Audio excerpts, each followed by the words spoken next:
아동 문학가이자 울산이 낳은 자랑스러운 작가 서덕출. 한국 단편 문학의 대표주자 난계 오영수.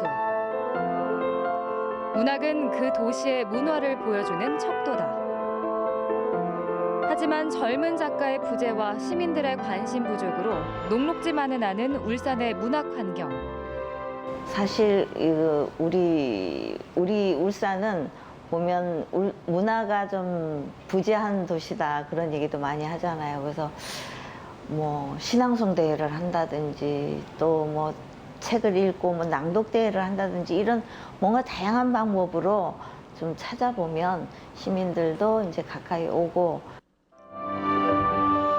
울산 문학. 그 저변 확대를 위해 무엇이 우선시 되어야 하는지를 살펴본다. 네, 2016년 올해는 울산 문인협회가 탄생한 지 50주년이 되는 해입니다. 올해 지속되고 있다는 면은 매우 높게 평가할 부분인데요. 젊은 문인들의 참여와 시민들의 관심은 저조한 것이 현실이라고 합니다. 자, 오늘은 울산 문학이 나아갈 방향을 함께 좀 고민해보는 시간 갖도록 하겠습니다. 울산 문인협회 천성현 회장님, 울산대학교 국문학과 소래섭 교수님 나오셨습니다. 어서 오십시오. 네, 반갑습니다. 자, 울산 문인협회가 벌써 50주년을 맞았어요. 네. 축하할 일이죠. 축하드립니다. 네. 네. 그동안 긴 시간 또 함께 하신 회장님께서 감회가 좀 새로우실 것 같은데 어떻습니까? 예, 그렇습니다. 저희 협회가 지난 1966년 3월에 창립이 돼서 금년으로 꼭 50년을 맞이하고 있습니다. 이 긴 세월 동안 문학이라고 하는 그 밥도 그리고 술도 되지 않는 이 길을 50년 동안 꾸준히 걸어오신 선배 원로문인들에게 존경과 또 감사를 드리게 됩니다. 예, 그간 울산 문인들이 걸어온 어떤 족적도 상당할 것 같은데 그동안 어떻게 좀 달라졌고 또 수준이 어느 정도 올라왔는지 평가를 교수님께서 좀 해주시죠. 네, 뭐 울산은 문화의 불모지다 이런 말이 있습니다만 오늘 뭐 문인협회가 50주년을 맞은 것처럼 울산의 문인들은 그동안 꾸준히 창작 활동을 지속해 왔습니다. 네. 그들의 작품을 살펴보면 뭐 창작에 대한 열정도 또 작품 수준도 다른 지역에 못지않은 수준이라고 생각합니다. 다만 이제 그 작가들의 삶에 관해서는 그들에 대한 지원이 예전보다 많이 나아지긴 했습니다만 아직도 좀 열악하고 시민들의 관심도 조금 더 올라갈 필요가 있다고 생각합니다. 예, 현재 울산 문인협회 소속된 작가 수가 어느 정도 되는 거죠? 금년까지 해서 저희 협회에 소속된 회원들이 약 한 200명이 조금 넘고 있습니다. 예, 1966년에 시작해서 그때 13명이었거든요. 네. 200명까지 는 거는 분명히 양적인 어떤 성장이 있었다는 건데 성과도 좀 저희가 궁금해요. 시민들에게 알려지고 전 국민의 사랑을 받는 작가가 울산에도 있습니다. 예를 들면 작년 같은 경우에는 그 오영수 문학상을 수상한 그 이충호 소설가가 울산 문인협회 소속이고, 그다음에 요즘 그 영화화돼서 한참 그 사랑을 받고 있는 그 권비영 작가의 덕혜옹주가 예. 같은 우리 울산 문인협회의 소속이어서 그게 외부적으로 보면 가장 큰 성과가 아니겠는가 그렇게 생각을 예. 합니다. 저도 최근에 기사 봤는데 그 권병 작가 소설의 덕혜옹주가 예. 뭐 인도네시아, 베트남, 태국, 일본 한 권이 지금 진출을 하고 있다고 참 기분 좋은 소식을 들었거든요. 저희가 권병 작가는 V셀로 또 준비를 해놨어요. 잠시 뒤에 여러분들 공개를 하겠고요. 회장님이 들고 오셨죠. 예. 방송을 통해 좀 소개해드릴까 하는데 연 4회씩 발간되는 울산 문학입니다.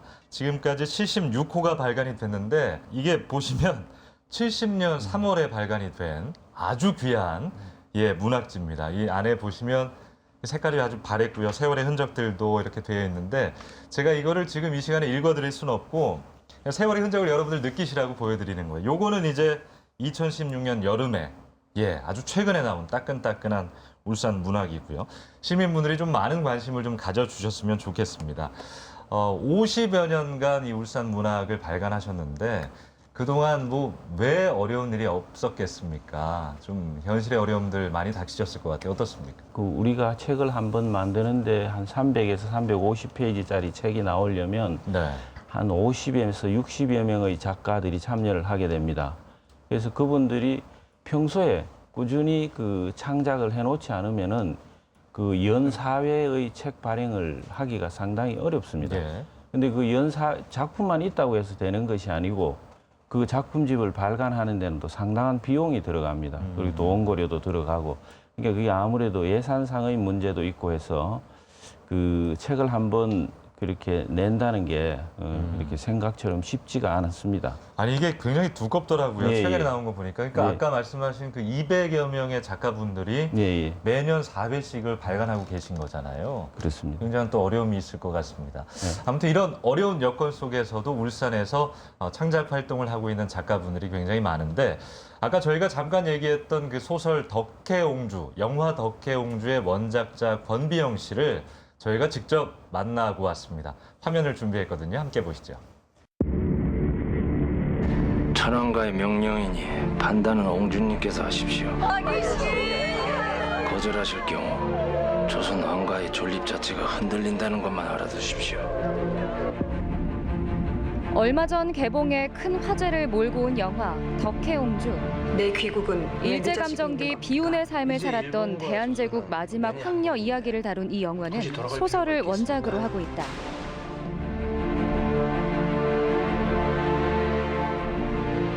고종이 환갑 때 태어났기 때문에 특별하게 더 사랑을 받고 더없이 귀하게 여겼던 옹주인데 이제 고종이 돌아가시면서 이제 그 일반 사람들보다 더 힘든 삶을 살게 되죠.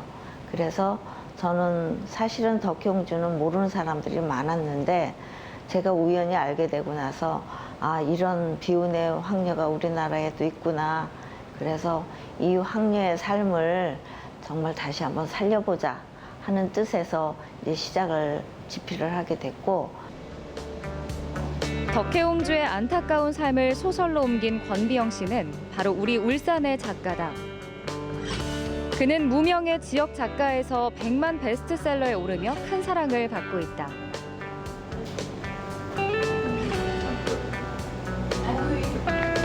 지역 작가가 사실은 서울에서 출판을 한다는 거는 우리 흔히 하는 말로 뭐 낙타가 바늘기 들어가는 것만큼 어렵게 여겨졌었고 사실 또 그래요. 근데 저는 아마 운이 좀 따라줬던 것 같아요. 그래서 출판사도 잘 만났고. 등단한 지 14년 만에 일약 베스트셀러 작가가 된 권비영 작가. 그는 오랜 시간 울산 작가로 활동하며 울산 문학에 대해 적지 않은 아쉬움을 느꼈다. 작가들이 작업할 수 있는 공간이 이렇게 확보가 돼야 그 몰입을 해서 이제 작업을 할 수 있잖아요. 근데 전국에 이제 작가촌이 몇 군데 있어요.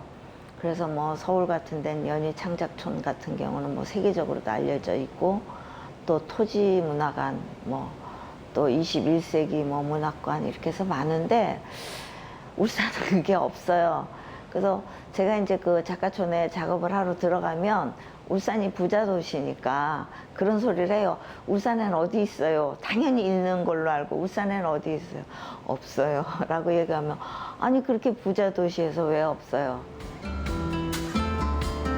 스스로를 울산 작가라고 부르며 앞으로도 울산에 살 거라는 권비영 작가. 바람이 있다면 문화도시로 발돋움하려는 울산이 문학에 좀 더 많은 관심을 기울이는 것이다. 네, 울산의 문인 권비영 작가의 소설 덕혜옹주 이제 영화로도 만나볼 수 있는데 일단 좀 개인적으로 울산 출신의 어떤 작품을 또 영화로 쉽게 만나볼 수도 있고 일단 울산 시민으로서 자부심이 느껴지는 게 사실인데 두 분 좀 어떻게 보시는지 궁금해요. 되게 이제 외부 사람들은 뭐 울산 하면 여전히 그 산업도시로만 생각하고 네. 있는 사람들이 많은 것 같습니다. 방금 뭐 권비영 작가님도 부자 도시라고만 알고 있다고 그러는데 그런 인식이 많은데 이번에 이 덕혜옹주라는 작품을 통해서 울산에서도 중앙에서 인정을 받을 만한 작가가 있다는 사실을 알릴 수 있었고 또 지역 주민들의 경우에도 울산에도 이렇게 훌륭한 작가가 있구나라는 사실을 알게 된 것은 굉장히 반가운 일이라고 생각이 되고요. 네. 다만 이제 그게 베스트셀러나 잘 팔리는 작품에 대한 관심뿐만 아니라 지역에도 권비영 작가 이외에도 다양한 작가들, 훌륭한 작가들이 많이 있으니까 그런 작가들에 대한 좀 관심으로 이어졌으면 하는 바람입니다. 또 하나의 지적이 있는데요. 울산 문인협회를 이끄는 회원들 가운데 20대 문인이 전무하고 30대 문인도 단 한 명이고 이게 글쎄요 협회 발전 차원에서 어떤 젊은 층의 신인들을 좀 이끌어야 되지 않나 이런 지적도 물론 있습니다. 어떻게 생각하십니까? 저도 참 그 부분에 대해서 예. 고민이 많습니다.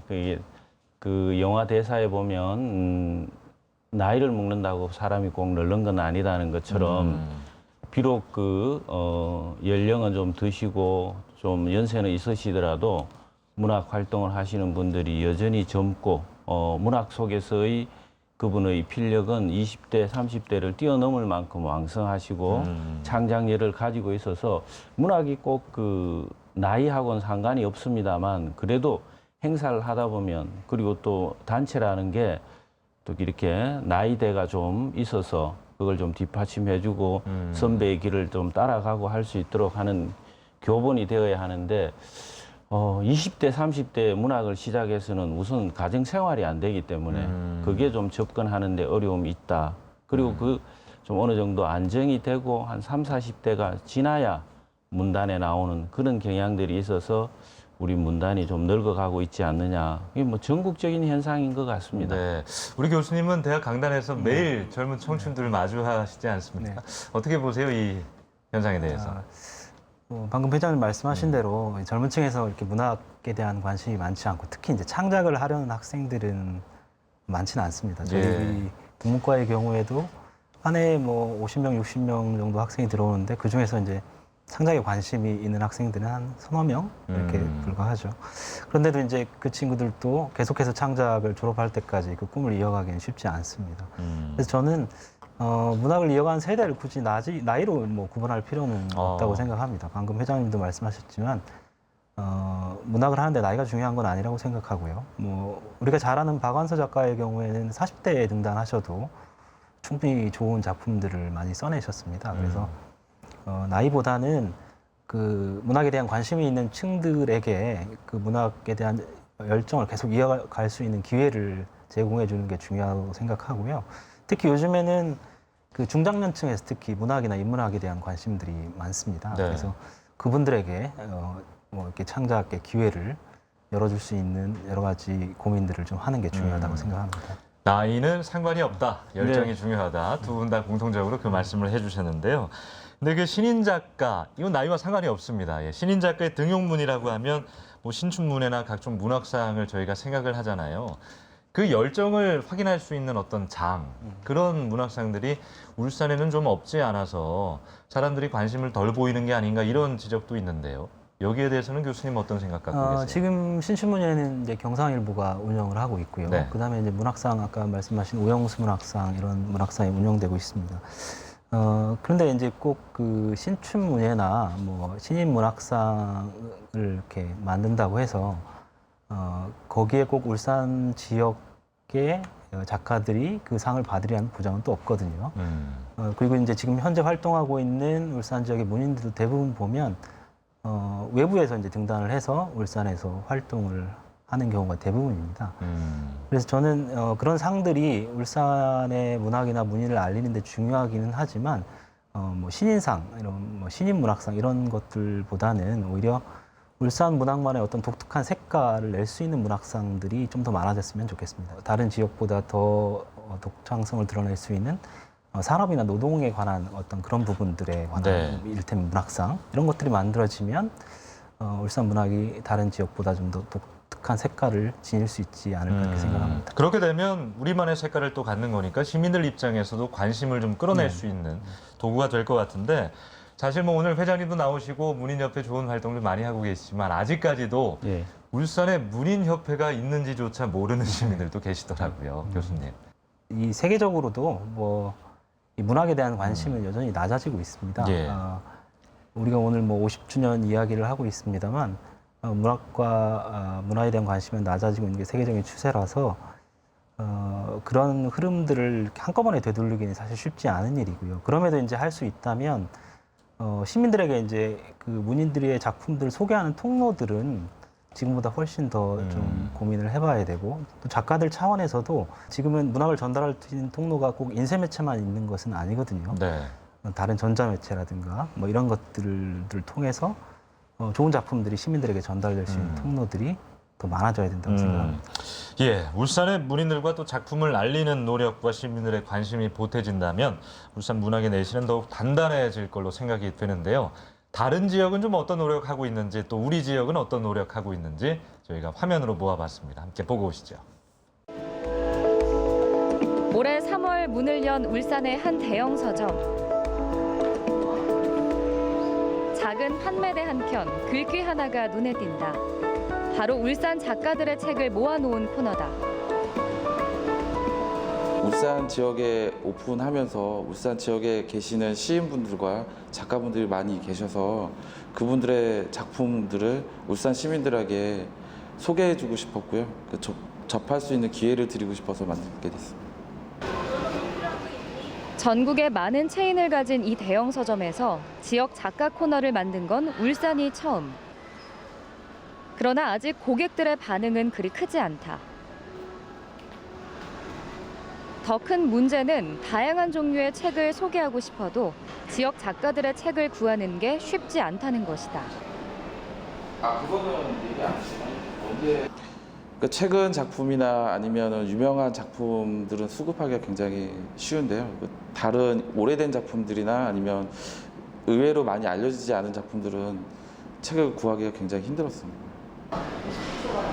특히 신작이 없는 이유는 젊은 작가의 부족이 그 원인으로 꼽히고 있다.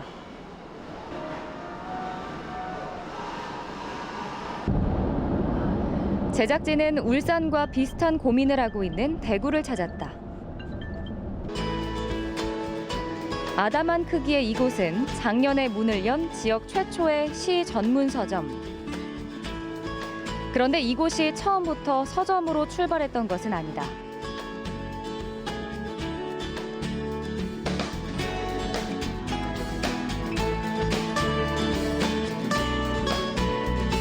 대구 지역의 젊은 작가들, 이제 거기서 모여서 공부도 하고 뭐 시도 읽고 술도 먹고 뭐 이런 장소였습니다. 그러면서 이제 그 김광석 거리가 이제 사람들 많이 찾으면서 자연스럽게 이제 그 손님들도 찾아오시고 약간 이제 오픈된 공간으로 변했죠. 현재 서점을 운영하는 사람은 지역의 시인. 이곳은 시민들이 언제든 찾을 수 있도록 문학의 문턱을 확 낮췄다. 그리고 점점 명맥을 잃어가는 대구 지역 젊은 작가들의 작업실이자 출판사로 활용되고 있다. 국어교육과나 국문과나 뭐 이런 천업과 다니는 젊은 친구들이 우선 찾아오더라고요. 찾아와서 그 중에 정말 관심 있는 분들은 실제 뭐 시창작 교실 관련된 그런 수업도 듣기도 하고, 아니면 자기들끼리 또 독서 모임도 이렇게 하기도 하고, 그래서 이게 자생적으로 이렇게 생기는구나. 근데 만약에 이런 공간이 없다고 하면은 이분들이 다 흩어지거나. 월간 잡지를 출판하고 북 콘서트를 여는 등 다채로운 시도를 하고 있는 시인 보호구역. 이제 1년 남짓이지만 미래가 더욱 기대된다. 시인 보호구역이라고 해서 시만 오는 장소가 아니라 어떻게 보면 시민도 같이 오고 예술가도 같이 오고 이 남녀노소 또 연령 또 장르를 아우르는 어떤 그 범예술 공간으로 운영을 하고 싶죠. 자, 이렇게 대형 서점에서 자체적으로 울산 지역 작가를 알리는 코너가 따로 마련돼 있다는 게 상당히 좀 고무적인 것 같은데 개인적으로 네. 어떻게들 좀 보셨습니까? 저거 보니까 제가 네. 예전에 고생했던 기억이 나는데 네. 예전에 울산 지역의 그 시인들을 소개하는 책을 내려고 제가 한 적이 있는데 예. 그때 그 울산 시인들의 작품들을 모으기가 되게 어려웠어요. 도서관에 가서 뭐 어떻게 검색을 해야 되는지, 시인이 누가 있는지 알 수가 없어서 일단 작품을 모으는데 굉장히 힘들었거든요. 예. 근데 이제 저렇게 울산 지역 문인들의 작품만 이렇게 따로 소개하는 코너가 있으면 시민들도 훨씬 더 거기에 관심을 가질 수 있고 저 같은 사람들한테 좋을 것 같고요. 예. 저는 서점뿐만 아니라 도서관에서도 대부분의 그 울산 지역 문인들의 작품이 실려 있는 기관지들은 도서관에 다 있거든요. 근데 그 사실을 시민들이 모르고 있기 때문에 저 서점처럼 한쪽에 이렇게 따로 모아서 소개하는 코너를 만들면 시민들에게 더 좋은 그 기회가 될 것 같습니다. 예. 어찌됐든 좋은 움직임, 좋은 네네네. 변화는 만들어졌는데 예. 아까도 뭐 서점에서 책의 수급이 어렵다 이런 얘기를 좀 하시더라고요. 대구 사례에서도 보듯이 그 젊은 시인들이 좀 개인적인 노력을 해왔고 아까 했던 얘기를 또 하는 것 같은데 젊은 작가 배출이 좀 많이 안 되고 있는 거 아닌가 이런 생각도 듭니다. 예. 예, 꼭 젊지 않아도 그냥 신인 작가들이라고 네. 예, 정정할게요. 그렇습니다. 아니 젊고 예. 신인이면 얼마나 더 좋겠습니까? 네. 그런데 젊어서 문학 작품을 쓰는 것과 나이가 들어서 그리고 좀 더 완숙해서 쓰는 작품은 분명히 차이가 있습니다. 네. 미당 선생님의 시를 봐도 20대 선시와 30대, 40대 선시가 다르지 않습니까? 그런 것처럼 그 피 끓는 젊음이 있는 젊은이들이 쓴 작품을 저도 읽고 싶습니다. 그런데 지금의 문학의 한계 상황에서 과연 이 문학에 발을 들여놓았을 때 예를 들면 권비영 선생님이나 우리 그 오영수 문학상을 받을 수 있는 반열에 올라가기까지 그까지의 경제 활동을 거의 포기를 해야 되는 그런 예. 그 경제적인 감수를 할 수 있는 젊은이들이 많지 않다는 데 문제가 있습니다. 그러니까 이게 이런 얘기 하다 보면 비결되는 곳이 생업이에요. 예, 예. 그러니까 생업과 관계없이 좀 작가들이 창업 활동 할 수 있도록 좀 어떤 제도 뭐 이런 것들이 좀 마련됐으면 좋겠다라는 생각을 하는데 또 어떻습니까? 전업 작가로만 생계를 이어가기는 정말 소수의 작가들만 그렇게 할 수가 있고 대부분은 이제 다른 일을 겸하면서 이제 작품을 창작하는데요. 그러니까 중요한 것은 이제 그런 작가들에 대한 지원이 중요하고 지금 울산시에서도 그런 작가들에 대한 그 창작집에 대한 지원이라든가 문학 단체 기관지에 대한 지원은 이루어지고 있습니다. 그리고 그 액수도 이제 조금씩 늘어나고 있는데요. 다른 지역에서는 이제 문화재단을 만들어서 그 과정을 좀 더 공정하고 투명하게 진행을 하고 있습니다. 그래서 울산도 이제 곧 문화재단을 만들 걸로 알고 있는데 그 문화재단이 만들어지고 하면 그런 지원들이 지금보다 더 나아질 거라고 생각합니다. 예. 자, 울산 문협이 50년을 달려왔습니다. 앞으로의 50년, 또 100년 그 이상까지 쭉 나아가야 할 텐데 어떤 점들이 좀 보완되고 개선되면 더 좋은 발전을 할 수 있을까요? 교수님이 좀 짚어주시겠습니까? 문화예술은 뭐 사실 그 어떤 목표를 정하고 어떤 방향을 하나 정해서 이렇게 갈 수 있는 그런 것은 아니라고 생각하고요. 네.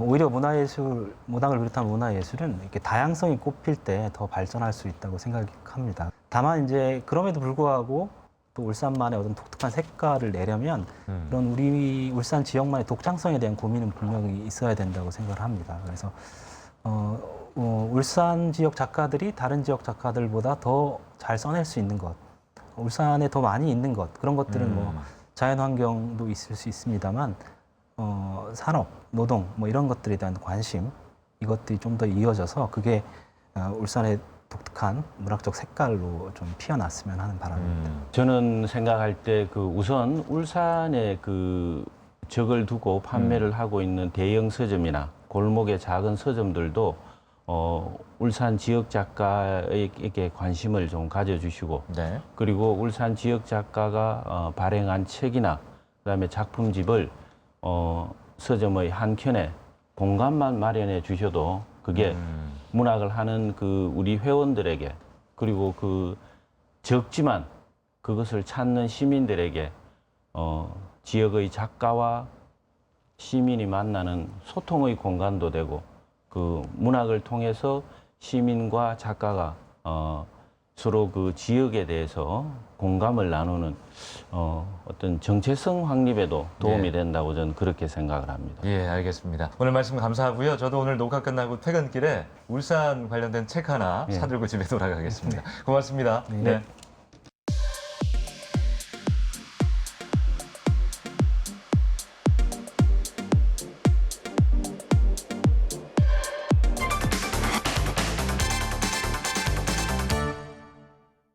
네, 문학은 지역의 정체성을 알리는 소중한 자산입니다. 이 문학이 지역에서 잘 뿌리 내리고 성장할 수 있도록 우리 시민들이 많은 관심 가져주셨으면 좋겠고요.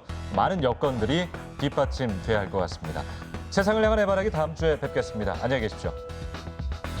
이 프로그램에 참여해주신 분들께는 좋을 곳 기름오일, 구도일, S오일에서 백화점 상품권을 드립니다.